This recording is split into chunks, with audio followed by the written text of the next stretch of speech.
안녕하세요. 반갑습니다. 이선배입니다. 오늘은 3-3-11강입니다. 국민건강보험법에 대해서 수업을 들어가도록 하겠습니다. 오늘이 이제 사회보험 몇 번째입니까? 네 번째지요. 네 번째. 첫 번째로 이제 국민연금에 대해서 우리 공부했었고요. 그 다음에, 고용보험법에 대해서 공부했었고, 그리고 이제 저번 시간에 산재보험법에 대해서 공부했었습니다. 오늘이 이제 국민건강보험법 나가니까 다음 시간이 이제 남는 거는 뭐밖에 없어요?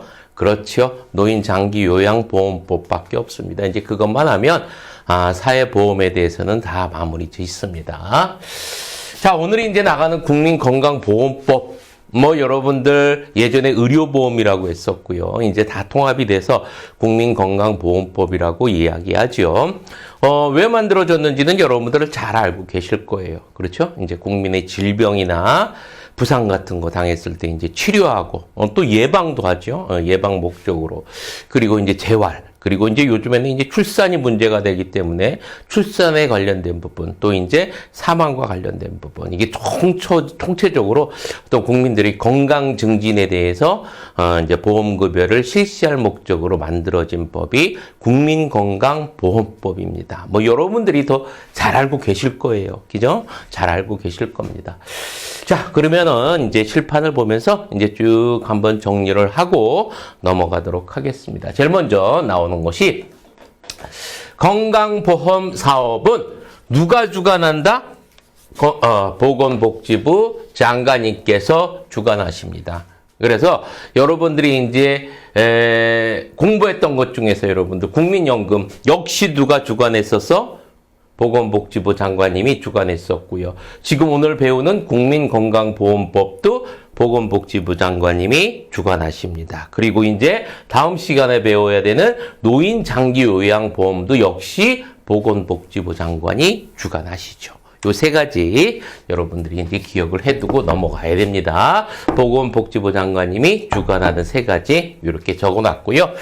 자, 두 번째 이제 건강보험정책심의위원회네. 심의위원회. 위원회 같은 경우 심의를 거쳐 5년마다 계획을 수립한다 이렇게 나옵니다. 5년마다 계획을 수립한다 이렇게 나오는데 뭘 5년마다 계획을 세우는 거예요, 여러분들? 정확하게 이야기하자면 국민건강보험 종합계획입니다. 국민건강보험 종합계획이에요. 그래서 이제 이거를 5년마다 수립합니다. 5년마다 수립하는데 이게 이제 진짜 가끔마다 시험 문제 나옵니다. 진짜 가끔마다 나오는데 이거를 다 이 선배는 안 외웠어요. 그래서 이 선배는 적어놓지 않았는데 여기에 관련된 게 이제 보험료 부과 가치 체계에 관한 이제 보험료 부과 체계에 관한 거, 그리고 이제 취약계층의 지원에 관한 거, 그리고 이제 요양급여 비용 계산에 관련된 거, 건강보험에 관한 모든 부분을 다 계획 세우는 거야. 그걸 어떻게 다 외워? 일부러 여러분들 틀리라고 내는 문제, 그런 거 형태로 이제 만들어내는데, 어찌됐든 이런 문제 같은 경우는요, 여러분들이 딱 봐도 아닌 게 보입니다. 아닌 게 보이니까 이거를 외울 생각을 하지 마시고 그냥 쭉, 이런 게 있구나. 건강보험에 대해서 종합계획을 세우는 게 있구나. 라는 거 기억해두고. 이건 몇 년마다 한다? 5년마다. 자, 그리고 이렇게 이제 기본 계획이 쭉 나옵니다. 이제 쭉 나오는데 이런 기본 계획은 주로 다 몇 년이냐면 주로 다 5년이에요. 5년. 자, 그래서 기본 계획은 거의 몇 년이다? 5년이다. 라고 여러분들 기억해 두고요. 자, 그리고 이제 건강보험정책심의위원회, 여기서 이제, 위원장 같은 경우는 누가 담당하고 있다? 차관님이 담당하고 있다. 주관은 누가 한다라고 해서 주관은 장관님이 하시는 거고, 심의위원회 위원장은 누가 하시는 거야? 보건복지부 차관님께서 하시는 거죠. 자, 이렇게 이제 심의 의결까지 봤고요. 자, 그리고 이제 네 번째 피부양자입니다. 네 번째 피부양자. 피부양자 같은 경우는 누구를 이야기하는 거냐면, 직장가입자 있죠? 직장가입자와 생계를 같이 하고 있는 사람들. 생계를 의존하고 있는 사람들이에요. 의존하고 있는 사람들. 직장가입자와 생계를 함께하고 의존하는 사람들을 우리는 피부양자라고 하는데 조건이 있어요. 그 조건이 뭐냐면, 이제 소득이나 재산이 보건복지부 장관령으로 정하는 기준 이하에 해당되는 사람이야. 그 기준 이하여야 됩니다. 이상이 아니라 이하 된 사람들을 피부양자라고 하는데 주로 답니다. 다. 이 선배도 옆에다 뭐라고 적어놓냐 한번 보도록 하죠. 소득재산이 아까도 얘기했지만 보건복지부 장관 0으로 정하는 기준 이하에 해당되는 사람으로 거의 다라고 적어놨어. 다 거의 다. 왜 그러냐면 거의 답니다. 그 직장 가입자 배우자도 마찬가지만 배우자 당연히 들어가고 뭐 자매도 들어가겠고 형제 자매도 들어가겠죠. 그런데 그 배우자의 직계 존속까지 다 들어갑니다. 직계 비속까지. 배우자의 직계 비속까지. 형제 자매까지 다 들어갑니다. 그러다 보니까 여러분들 거의 피부양자는 거의 다라고 기억해 두고 있으면 돼요. 알겠죠? 그리고 이제 외국인은 가입자가 될 수 없다. 이렇게 나오는데 특례조항이 있어요. 특례조항이 뭐냐면 이제 109조 조항인데, 국내 체류하는 그 재외국민이 있죠? 주로 이제 누가 많이 되겠습니까? 여러분들, 친중동포라고 하죠? 예전에는 이제 조선족이라고 많이 했었는데, 그분들 많이시잖아요. 그죠? 그분들이거나, 아니면은 이제 그분들하고 이제 그 외국인들 중에서도 어떤 분이 있냐면, 적용 대상 기업에 다니는 근로자들이 있어. 그런 분들, 적용 대상, 그러니까, 국민건강보험 적용 대상 기업에 다니는 근로자들이 있죠. 그들은 해당됩니다. 해당되고요. 그리고 이제 공무원이라든지 교직원인 경우도 있어요. 외국인 경우에도 그런 분들도 해당이 되고요. 그리고 이제 외국인이 주민등록법에 따라 등록한 사람들도 있습니다.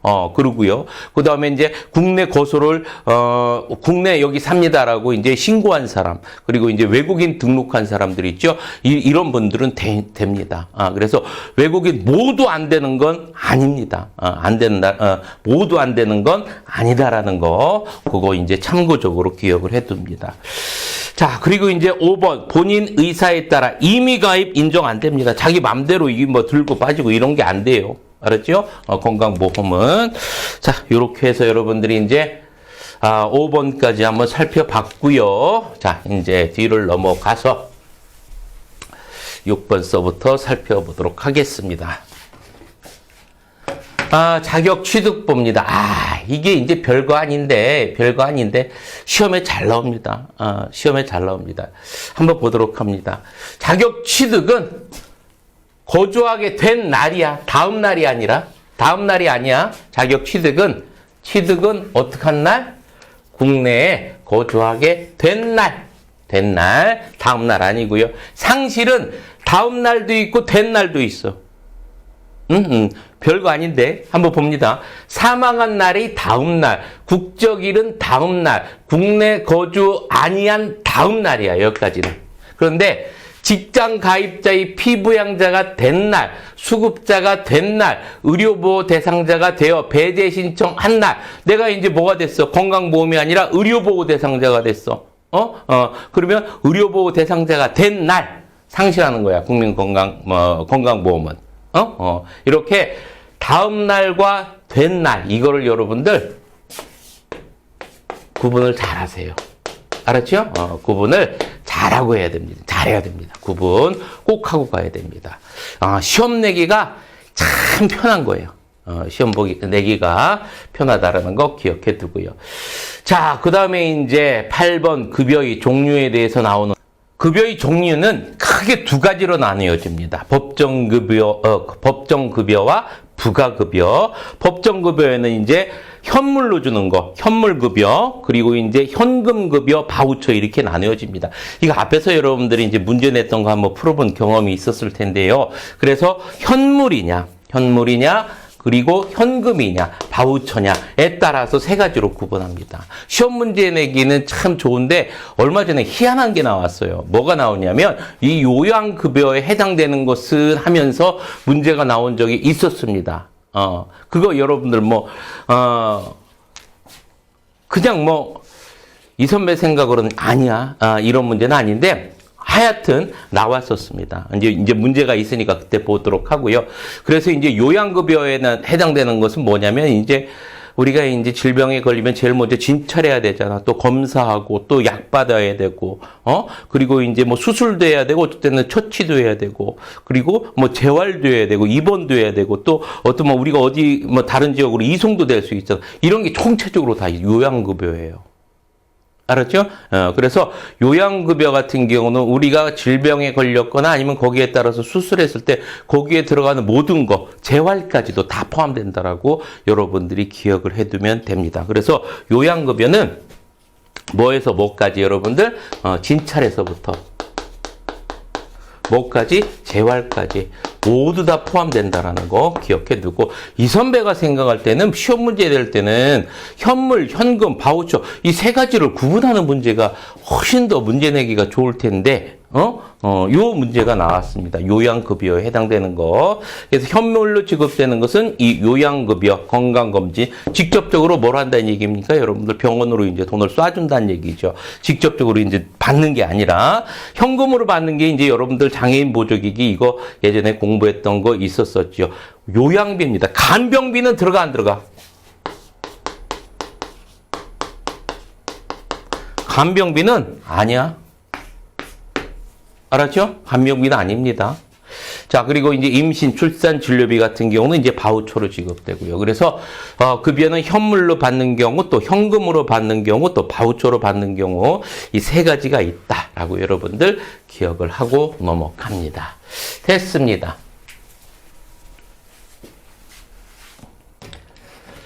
자, 뒤를 넘어가서 국민건강보험공단에 대해서 살펴봅니다. 자, 1번 건강보험이 보험자는 누구야 여러분들? 보험자는 국민건강보험공단이야. 주관하시는 분은 누구야? 보건복지부 장관이야. 심의위원장은 누구세요? 보건복지부 차관님이세요. 예, 그래서 건강보험이 보험자는 국민건강보험공단입니다. 자, 그리고 2번 국민건강보험공단이 관장한 업무 쭉 나오는데 한번 읽어보세요. 한번 읽어보세요. 쭉 어떤 것이다 라는 거 여러분들이 한번 읽어보고, 건강보험이 보험자는 우리가 외울 거는 국민건강보험공단이다 라는 것만 여러분들 암기하고 넘어갑니다. 자, 그리고 이제 3번부터 나옵니다. 3번 보니까 어떤 내용이 나오냐면 한번 읽어보도록 할게요. 요양기관과 비슷한 기능을 하는 기관, 요양기관과 비슷한 기능을 하는 기관이래요. 그게 뭐냐면 예를 들어서 이제 조산원이라는 것이 나옵니다. 조산원이라는 거는 여러분들 우리 젊은 후배님들 같은 경우는 잘 모를 거예요. 지금 산부인과 같은 겁니다. 산부인과. 그래서 예전에는 집에서 이제 아이를 놓는 경우도 참 많았어요. 이 선배 같은 경우도 집에서 이제 예전에는 산파라고 하시는 분이 계셨어요. 이제 아이가 놀 때 그분이 오셔서 아이를 봤습니다. 그래서 일반적으로 예전에 이제 간호사를 하셨던 분들이나 이런 분들이 직접 이제 집에 와서 아이를 받고 그랬었거든요. 예전에는 요즘처럼 막 다 산부인과 가고 막 이러지는 않았었어요. 그런 어떤 역할을 했던 요양기관과 비슷한 이제 조산원 같은데 이런 데서 질병, 부상 등의 요양을 받거나 요양기관인 장소가 아닌 곳에서 출산한 경우 이런 때에도 요양급여에 상당하는 금액을 보건복지부령에 따라 지급한다라는 이야기입니다. 자, 이렇게 3번 내용이고요. 4번 임신, 출산, 진료비, 장제비, 상병수당 그 밖의 급여를 실시할 수도 있고요. 이런 것들도 실시할 수 있고요. 자, 그리고 보험료를 체납한 경우 수급 자격의 제한 사유에 해당된다 이렇게 나오는데 보험료를 이제 몇 번까지 체납하면 이제 제한이 올까요? 몇 번이냐면 6번입니다. 6번 이상 체납한 경우에 급여가 제한될 수 있다라는 거 6번 이상 밀리시면 안 되겠지요. 자, 그리고 이제 6번 봅니다. 급여를 받을 자격이 있는 자의 급여가 정지되는 것에는 정지될 때도 있대요. 정지될 때도 있는데 그 정지될 때에는 언제다 여러분들? 9개에 체류하는 경우야. 9개에 체류하는 경우에 정지됩니다. 들어오면 다시 어떻게 됩니까? 회복되죠. 된 날 회복이 되죠. 자, 이렇게 이제 6번까지 여러분들이 이제 살펴봤습니다. 뒤를 넘어서 이제 건강보험 심사평가원입니다. 여기는 뭐라는 곳이냐면 요양급여 비용을 심사하는 곳이에요. 요양급여 비용을 심사하고 관장, 모든 것을 다 관장하는 곳이 건강보험 심사평가원입니다. 자, 한번 2번서부터 한번 보죠. 직장가입자의 보험료 산정 방법은 보수월액보험료와 소득월액보험료가 있다 이렇게 나옵니다. 보수월액보험료라는 건 뭘 얘기하는 거냐면 우리가 회사에서 이제 그 봉급 받잖아요. 봉급 받는데 그 안에는 뭐가 다 들어가 있어요. 이제 기본급 들어가 있죠. 각종 수당 들어가 있죠. 전부 다 포함된 거.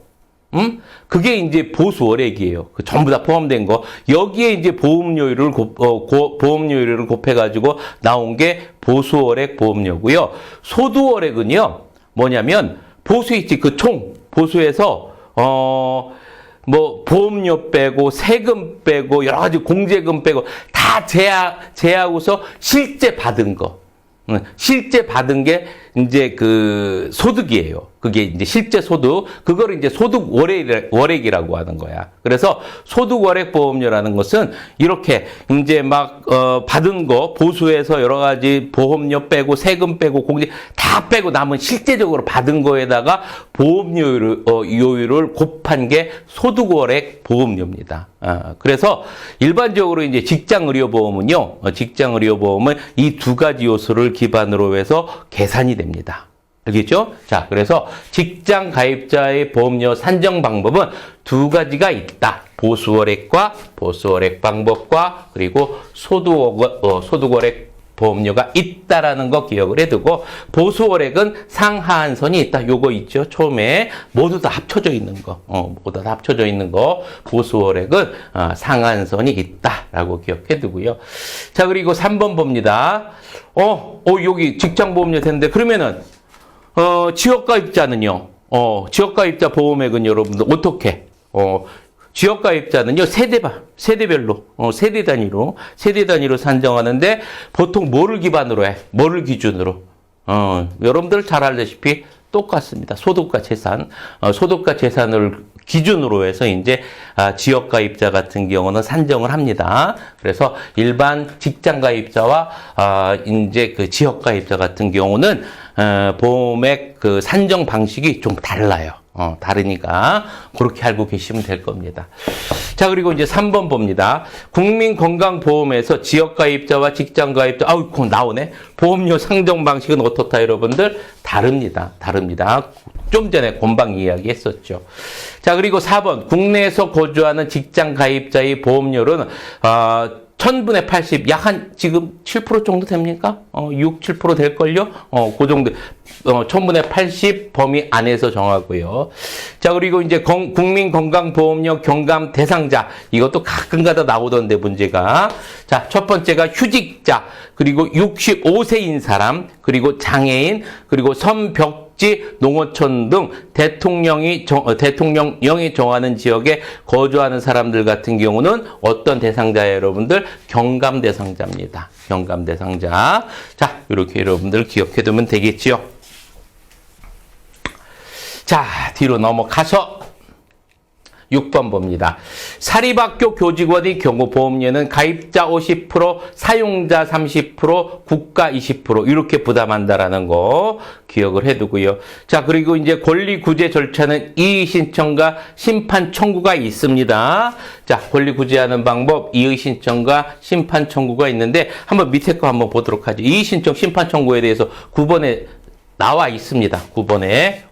살펴보도록 하고 8번 봅니다. 심리 청구를 의결할 때는 의결하기 위하여 보건복지부에 건강보험 분쟁위원회를 두고 있다. 그렇다라는 거. 자, 그리고 이의신청과 심판 청구에 대해서 이제 살펴보도록 하겠습니다. 이의신청은 처분이 있음을 안 날부터야. 안날부터 90일 이내. 90일 이내, 뭐 문서가 도착한 날부터가 아니라 안날부터 90일이 됩니다. 그래서 문서로 하여야 하며, 전자문서도 포함해서 90일 이내에 이의 신청을 하여야 하며, 처분이 있는 날부터 처분이 있는 날부터는 180이 지나면 뭐 할 수 없다? 제기살 수가 없는 게 아니라 제기할 수 없다. 180일 이내에는 여러분들 이의 신청해야 됩니다. 알겠죠? 이의가 있으신 분들. 자, 그리고 이의 신청에 대한 결정에 불복하는 자는 건강보험 분쟁조정위원회, 여기 있었죠? 건강보험 분쟁조정위원회. 자, 보건복지부에 있는 거, 위원회에 심판 청구를 한 후 행정소송을 제기할 수 있다라고 나옵니다. 행정소송입니다. 행정소송. 알겠죠? 자, 여기까지 이제 살펴봤고요. 자, 이제 내용에 대해서 살펴봤고, 문제를 풀면서 정리하도록 하겠습니다. 어떤 문제들이 기출문제에 나왔는지 한번 보도록 하죠. 국민건강보험법상 요양급여.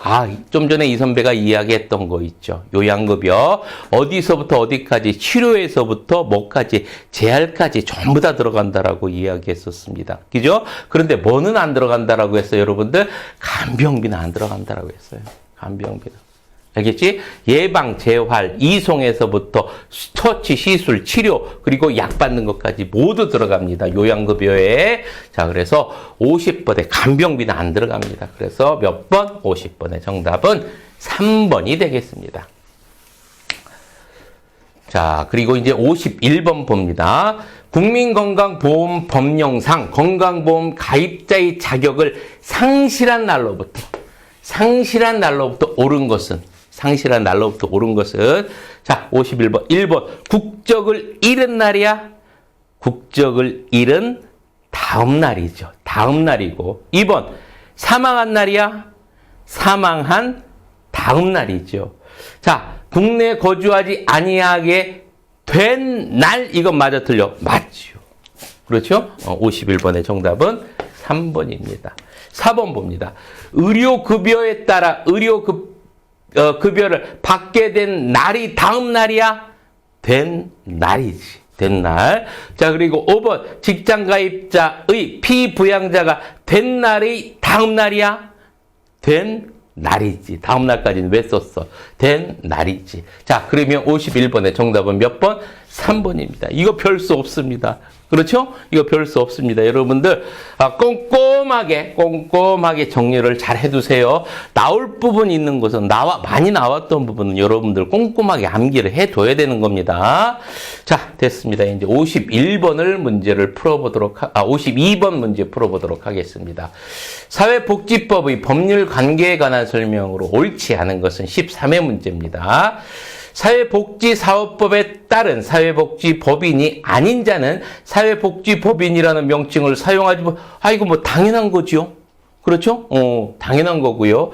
자, 2번. 사회보장기본법에서 앞에 나왔던 문제 종합적으로 다 나온 문제네요.